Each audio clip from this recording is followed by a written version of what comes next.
Let's dive into LILT Create and how our product works. So what you're seeing right now is the LILT platform. Login happens directly from our website, lilt.com. And once you're logged in, you can select Create from our various platform offerings that I briefly dabbled on earlier. So I'll go ahead and click Create. We want to create new content. And here we're brought to a page where we can select from our pre-trained guided prompt templates. This is really geared toward helping you all create content depending on the type of audience that you want to generate for. And so in this case, we'll focus on a marketing use case today. We also have use cases to create anything you might be interested in. We have a training course available, and as you can see, many more guided prompt templates coming soon. But again, we'll focus on marketing today. And this brings us to our main LILT Create user interface. Before we get into our prompt writing over here on the left-hand side, I'll get back to that in just a moment. I want to first update our settings for LILT Create, which can be done right down here. And this will open up our preferences. LILT Create leverages centralized settings for all users within an organization. So the content that you generate matches the selected tone, any additional style guidelines that you might provide, and uses the same large language model. So you may have structured text specifications that are requirements for how your company should follow writing content and any linguistic assets that you might have. Right now, I have our large language model set to Azure OpenAI, GPT 3.5 Turbo. We have our tone selected as formal, but let's say for our demo today, I actually want to change this to more of a casual tone, conversational and friendly. And I have a few additional guidelines in here. I don't want to use slang, and I want to keep sentences short and to the point.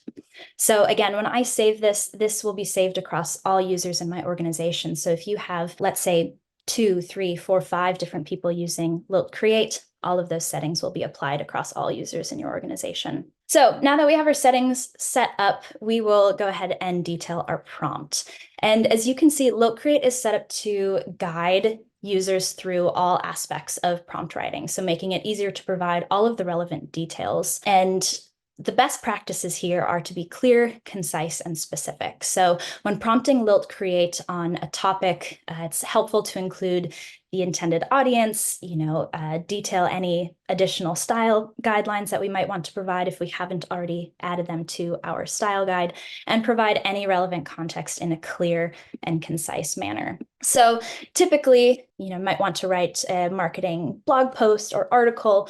Today, because we are a large group, likely spanning a couple, maybe many different industries, we are going to ask LILT Create to write a blog post about how to make the best pizza from scratch at home. Again, if this is you, if you are creating marketing content, again, you might have additional details around specific points you would want to include in your article. We're keeping this pretty high level today for our demo. So after we have our main prompt outlined, we can select a language. And so LILT Create supports content generation in over 100 different languages, but for the purposes of this demo today, we are going to set it to English. You can even see all of the different locales that LILT Create supports. We'll select English, United States. Next, we are going to select a data source. And this is how we leverage your company's specific data and use it as context. If we have previously done translations or for you as a customer, we can send any information in your existing translation memories or data sources as reference points when we are creating and generating your content. And this is how we can help deliver value as compared to some of the other products on the market. Because we leverage your specific models, we can generate more accurate and higher quality content. And so you can see I have a couple of different data sources here.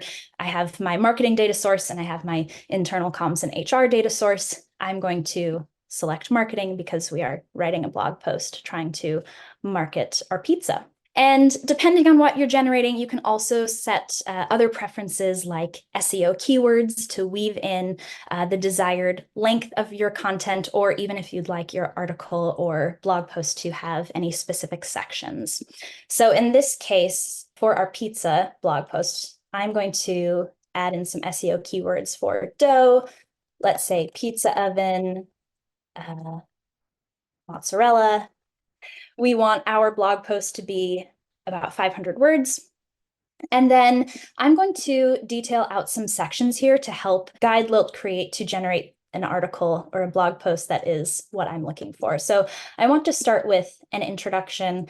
Let's say we'll do types of pizza, we will do ingredient selection, and then we'll do cooking tips and tricks, and we'll end with presentation and serving.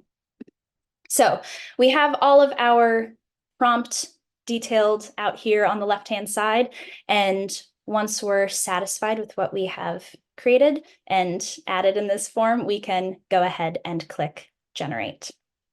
And so what LILT Create is doing it is using all of the prompt information that we've provided, the data source as reference materials, and it is creating a completely new blog post about how to make the best pizza from scratch at home. You can see it's following our sections right here. So we have our types of pizza, our ingredient selection, tips and tricks.